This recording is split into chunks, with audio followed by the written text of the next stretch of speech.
¿Alguna vez te has preguntado de dónde viene tu verdadero poder? En este vídeo, vamos a sumergirnos en el concepto del poder cósmico, esa increíble fuente de energía que nos rodea y nos conecta a todos. Descubre cómo cada uno de nosotros es un centro de este poder, y cómo podemos acceder a él para potenciar nuestras vidas. Acompáñanos en este viaje para entender y aprovechar al máximo nuestro increíble potencial.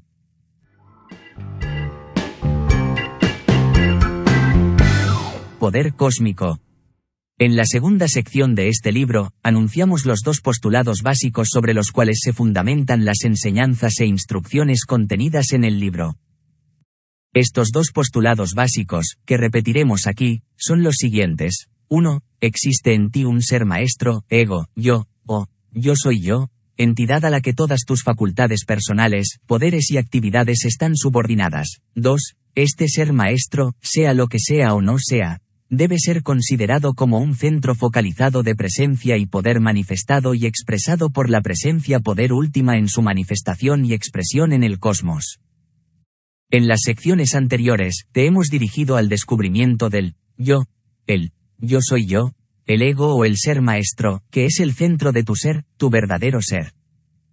En la última sección anterior, hemos dirigido tu atención a la conciencia del poder, es decir, al reconocimiento consciente de la presencia poder última, el poder cósmico, del cual el yo soy yo, o ser maestro es el centro focalizado, de expresión y manifestación.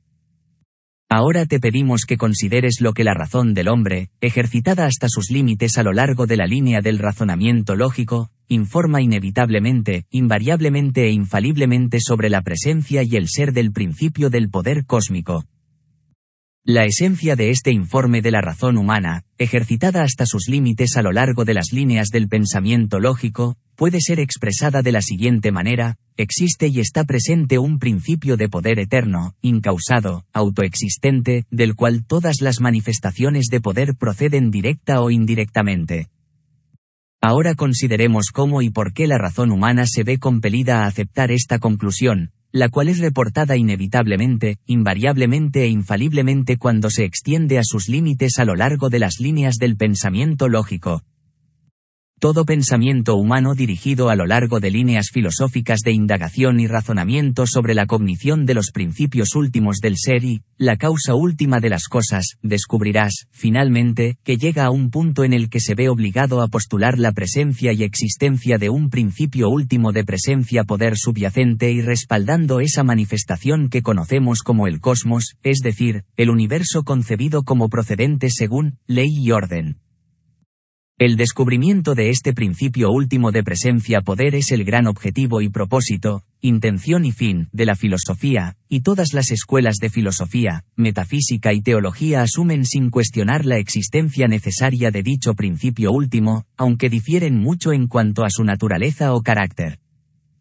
La razón humana se ve forzada a esta conclusión principalmente por el hecho de su reconocimiento de los siguientes tres axiomas como bases necesarias y fundamentales del pensamiento lógico, a saber, 1. Que la innegable presencia y manifestación de coordinación, es decir, estado de acción común, movimiento y condición, y ajuste mutuo, correlación e interdependencia, en todos los objetos, formas y actividades del cosmos, apunta inevitablemente, invariablemente e infaliblemente hacia una fuente y origen común, y una naturaleza esencial común, de todo en el cosmos. 2. Que, de la nada, nada puede proceder, y, en consecuencia, que todo es susceptible de ser rastreado por pasos y etapas hasta una causa última, origen o principio de ser.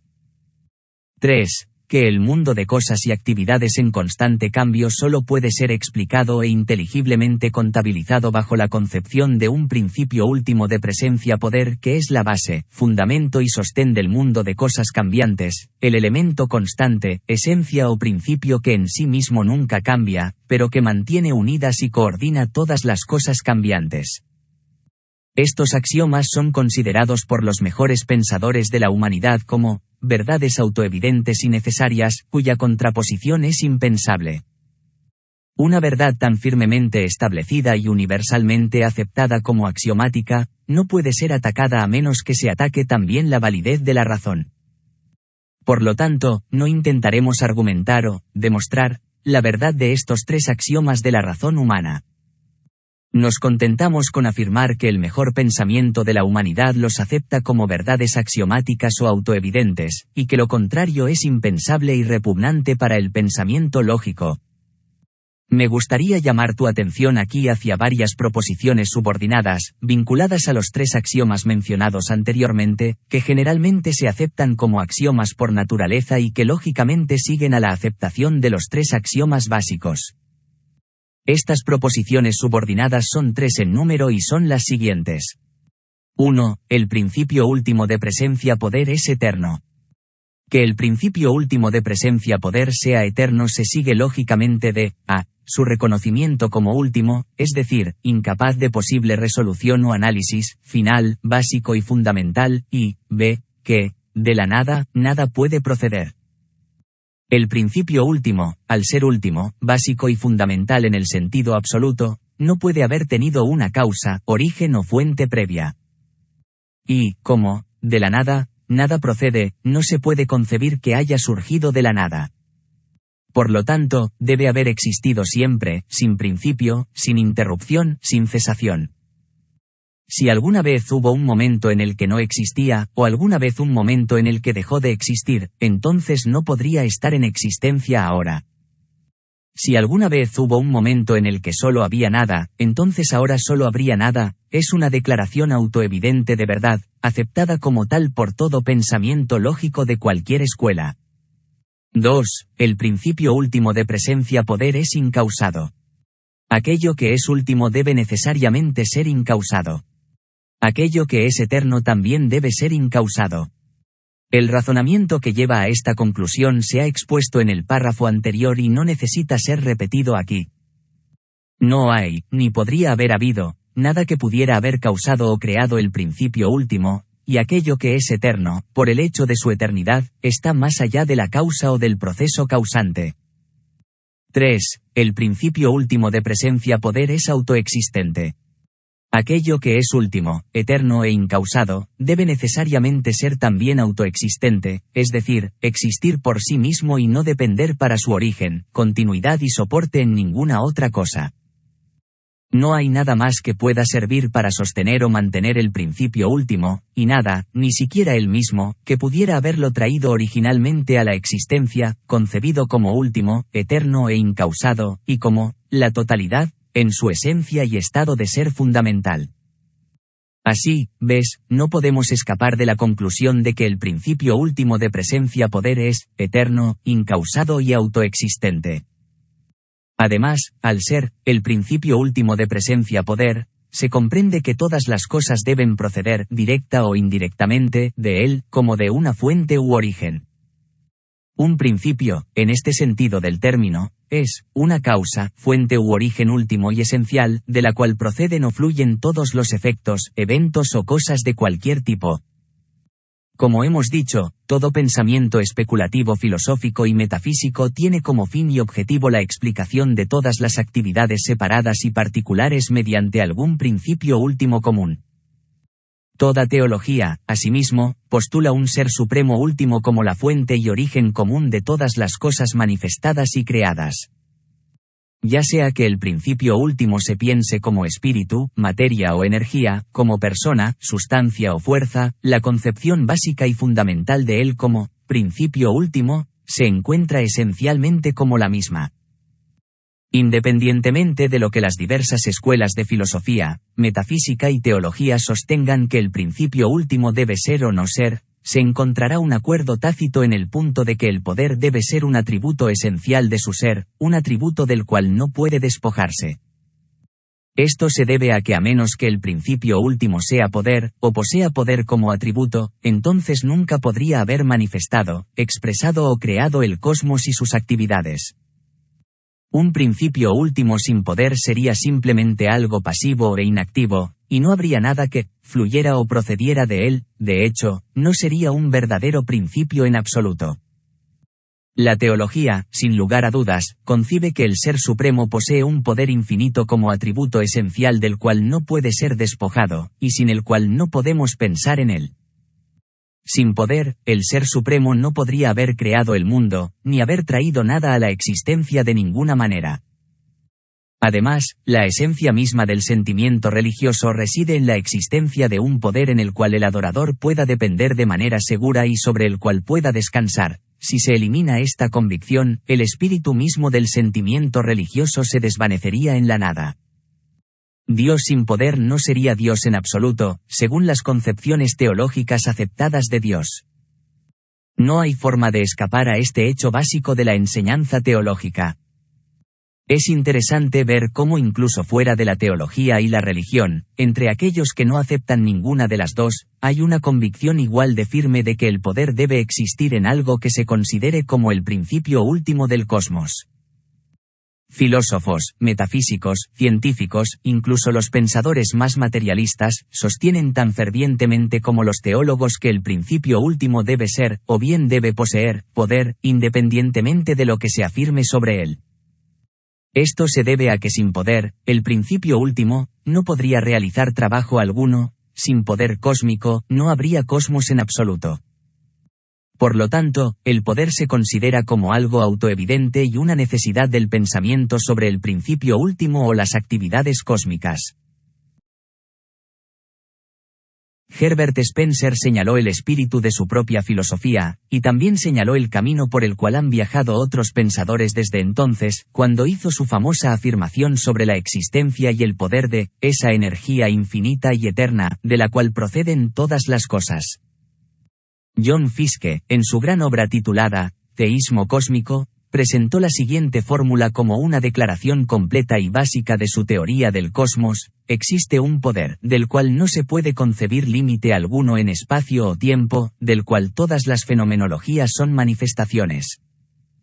Nicholas Murray Butler, presidente de la Universidad de Columbia, resume las conclusiones del pensamiento filosófico y científico moderno de la siguiente manera: una tendencia fuerte, y en mi opinión, dominante en la filosofía, respaldada poderosamente por los resultados del conocimiento científico, es aquella que ve la totalidad como energía, que es voluntad.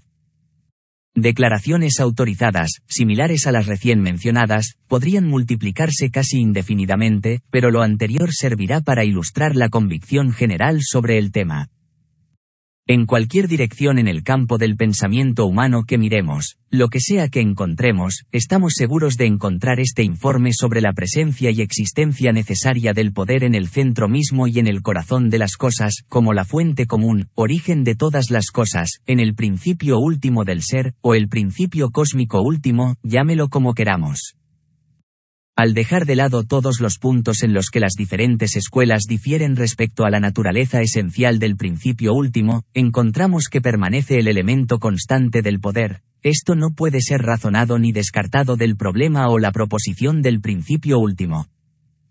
Ya sea que se conciba al principio último como espíritu, como sustancia, como energía o fuerza, o como materia, siempre se le debe atribuir el elemento y atributo, o el hecho esencial, del poder. Después de que las afirmaciones conflictivas se hayan anulado mutuamente en el cálculo, o bien se hayan reconciliado, aún encontramos que el poder permanece, imposible de ser anulado, sin necesidad de reconciliación. Es el único factor indiscutible e indiscutible del cálculo. Es lo que queda cuando todo lo demás ha sido eliminado en el intento de alcanzar un factor absolutamente esencial, el único factor que, si se omite o se pasa por alto, destruye el significado y el valor de todo el cálculo. A la luz de los hechos anteriores, creemos que estamos justificados en utilizar el término poder en esta instrucción para indicar ese algo o cierta cosa que encontramos denominado principio último de presencia poder, principio cósmico último, etc. Y, del cual todas las manifestaciones de poder proceden directa o indirectamente. Siguiendo nuestra concepción del principio último como poder, no se te pide ni se te exige que descartes tus otras concepciones sobre la naturaleza y el carácter del principio último. Aférrate a ellas si prefieres hacerlo, pero no las introduzcas en la instrucción. Hay otros estudiantes, igualmente dedicados y claros en sus pensamientos, que se aferran a otras concepciones posiblemente contradictorias sobre esos otros elementos. Para los propósitos de esta instrucción, te pedimos, junto con ellos, que dejes de lado aquellos puntos en los que no todos ustedes pueden estar de acuerdo, y te limites a aquellos puntos particulares en los que todos ustedes están en común acuerdo y armonía mutua. Esos puntos se descubren representados en la presente concepción del elemento de poder como un hecho, elemento y factor esencial en la concepción final del principio último, el cual, en consecuencia, en esta instrucción se denomina poder. Todo pensamiento filosófico, metafísico, teológico y científico que trata sobre la naturaleza última del principio fundamental de presencia y poder eventualmente llega a un punto en el que se enfrenta a un misterio fundamental, el misterio del por qué y el para qué, del ser o la existencia última misma. Este misterio fundamental puede ser indicado por la pregunta que ha surgido en cada gran pensador que ha emprendido la búsqueda del conocimiento hasta este punto, la pregunta que puede formularse con estas palabras: ¿cómo y por qué hay ser y existencia en absoluto? ¿Cómo llega a existir algo o cierta cosa en lugar de la nada? La filosofía, la metafísica, la teología y la ciencia han luchado con este problema, y cada una se ha visto obligada a retirarse de él en una derrota confesa o implícita. Cada una ha salido por la misma puerta por la que entró. Cuanto más profundo es el pensamiento que intenta sondear las profundidades de este misterio fundamental, mayor es la magnitud percibida del misterio. Como dijo un gran pensador, no solo es este misterio fundamental insoluble, sino que el grado y la extensión del misterio mismo son casi inconcebibles. La mente promedio ni siquiera comienza a comprender la naturaleza del problema, ni los obstáculos insuperables que enfrentan aquellos que se atreven a abordarlo en el espíritu de la investigación racional. Ha habido innumerables teorías e hipótesis planteadas, es cierto. Tantas, de hecho, que se ha dicho que el pensamiento filosófico, metafísico y teológico en estas líneas particulares no puede ser considerado como pensamiento lógico y exacto, porque ningún par de pensadores sobre estos interrogantes fundamentales ha llegado a un acuerdo exacto y perfecto. Algunos observadores cínicos han dicho que la búsqueda de respuestas a estas preguntas fundamentales es como la tarea de un hombre ciego, en una habitación oscura, buscando un gato negro que no está allí. De hecho, algunos pensadores muy cuidadosos afirman positivamente que el gato negro no está allí, porque no solo la pregunta está más allá de los límites de la razón humana, sino que, también, desde la naturaleza misma del caso, no puede haber respuesta alguna. Se ha señalado que la razón humana, la comprensión e incluso la imaginación humana, al ser productos del poder del principio último del ser y ser finitas y limitadas en su naturaleza, no pueden emplearse de manera que resuelvan el secreto de su origen o expresen lo infinito en términos del pensamiento o la imaginación finitos. Señalan que el pensamiento, que es resultado de la causación, no puede esperarse que explique la causa sin causa, que el pensamiento, que es temporal, no puede ser suficiente para explicar lo eterno, que el pensamiento, que es producido por el cambio y manifiesta cambio, no puede resolver el enigma de lo inmutable y eterno. Señalan que el universo retiene sus secretos últimos, y que, aunque velo tras velo se levantará, debe haber velo tras velo detrás. Gautama, el Buda, advirtió a sus seguidores contra el esfuerzo por medir con palabras lo inmedible, o embarcarse en la tarea fútil de sumergir el hilo del pensamiento en lo insondable. El misterio último, sin embargo, radica aún más profundamente que la incapacidad de la mente humana para comprenderlo, una incapacidad que resulta de la naturaleza finita de la mente humana. Como han señalado algunos de los pensadores más perspicaces, el intento mismo de resolver el enigma surge de un error fundamental y falaz. Este error fundamental consiste en el intento ilógico de encontrar una explicación, es decir, una causa, para eso que por su propia naturaleza es y debe ser, sin causa, sin ningún porqué adjunto. La mente humana está tan acostumbrada a buscar y encontrar causas, de y para las cosas, que cae en el error infantil de intentar encontrar causas para lo que no tiene causa. La concepción misma del principio último lleva consigo la implicación positiva, fundamental y esencial de que tal algo o cierta cosa debe necesariamente ser último, sin causa, absoluto y eterno. Aquello que es último no puede haber tenido una causa. Aquello que es absoluto no puede haber tenido una causa. Tal algo o cierta cosa debe haber existido siempre, sin una causa. Tal es el informe inevitable, invariable e infalible de la razón extendida hasta los límites máximos de sus poderes. Esto, cuando se entiende correctamente, no contradice realmente la experiencia, la razón o la lógica, aunque al principio pueda parecerlo. Todo lo que nuestra experiencia, razón o lógica insiste es que, todo lo que llega a existir debe ser el efecto de una causa precedente, ya que algo no puede surgir de la nada. La razón, al informar que debe concederse que hay un principio último del ser, no está postulando ese ser último como algo que haya llegado a existir, en algún momento, de hecho, informa positivamente que tal idea es absurda e impensable. Por lo tanto, no hay una demanda real de una causa para el principio último, ya que no se encuentra en la categoría de cosas que han llegado a existir. Entonces, aquí vemos que no se necesita ninguna explicación para el ser o la existencia en su estado de principio último, como ha dicho un pensador eminente. Es inexplicable simplemente porque no hay nada en él que explicar. El mismo pensador nos señala que incluso si se concibiera al principio último como siendo o teniendo una mente omnisciente, aún así no podría explicar su propio ser sin causa, porque no habría nada que explicar. Incluso una mente omnisciente solo podría afirmar: yo soy lo que soy. Además, este gran pensador nos ha dicho que, preguntar, ¿por qué existe?, es equivalente a preguntar, ¿por qué lo posible es posible? Por lo tanto, en la presente instrucción no intentaremos explicar el misterio último del ser o la existencia. Nos contentaremos con indicar la necesidad de la concepción de un principio último de presencia-poder, esto lo llamamos poder, y señalar las formas en que se manifiesta y se expresa en las actividades del cosmos, y particularmente, su manifestación como poder personal en el individuo, en ti. Quizás no podamos penetrar los velos de la naturaleza, pero al menos podemos informar lo que se ha aprendido sobre la aparición de ese algo o cierta cosa que no solo se oculta detrás del velo, sino que también revela y muestra su presencia al presionar contra el velo y al causar formas y movimientos en la sustancia de ese velo. Como dicen los sufíes, los velos no solo ocultan al uno, también sirven para revelar y mostrar su presencia y movimientos. Tómate un momento para detenerte aquí y crear en tu mente una imagen mental, un símbolo que te permita pensar en la manifestación cósmica del poder, el principio último de poder. Forma una imagen de la manifestación cósmica como un gran océano de poder, en constante movimiento y actividad, expresando en su superficie muchas fases, formas y aspectos de su poder, e indicando debajo de su superficie muchas otras formas, fases y aspectos de poder, pero permaneciendo en sus profundidades algo o alguien que permanece inmanifestado, sereno, pacífico, sin perturbaciones, en una presencia, ser y poder infinitos y eternos.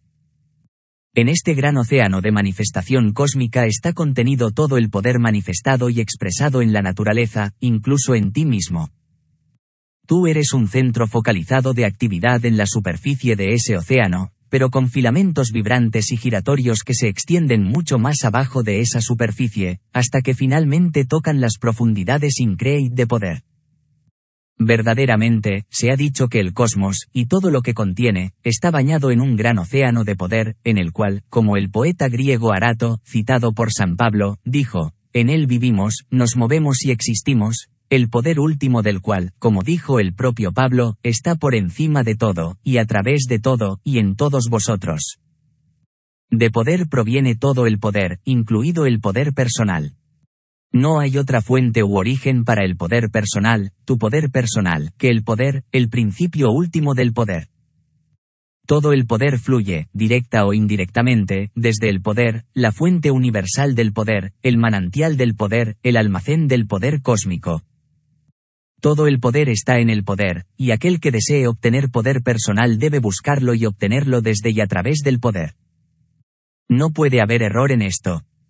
No hay otra fuente de poder personal que el poder, no hay nada más competente para servir como fuente de poder personal. Los descuidados e ignorantes se conforman con el poder personal suministrado indirectamente, después de fluir a través de muchos canales sinuosos. Los sabios buscan establecer un canal directo que conduzca al poder mismo.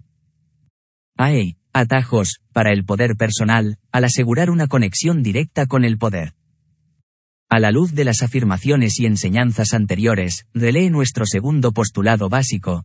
El yo maestro, ego, yo, o yo soy yo, es un centro focalizado de ser y poder manifestado y expresado por el poder último en sus manifestaciones y expresiones en el cosmos. Recordando que tú eres este centro focalizado, quizás comiences a ver la tremenda importancia de esa afirmación.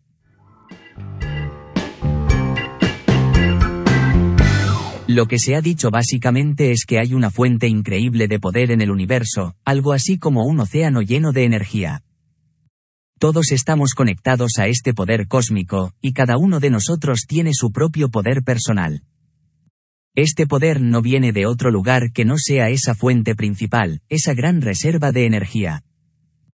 Es como si estuviéramos en la superficie de un océano inmenso de poder, con filamentos que se extienden hacia abajo, conectándonos con una fuente aún más profunda. El mensaje es claro: si quieres potenciar tu vida, tu poder personal, debes conectarte directamente con esa fuente de poder cósmico, en lugar de depender de canales indirectos. Todos somos centros de este increíble poder, y reconocer eso puede cambiar nuestra forma de ver nuestras propias capacidades y potencialidades.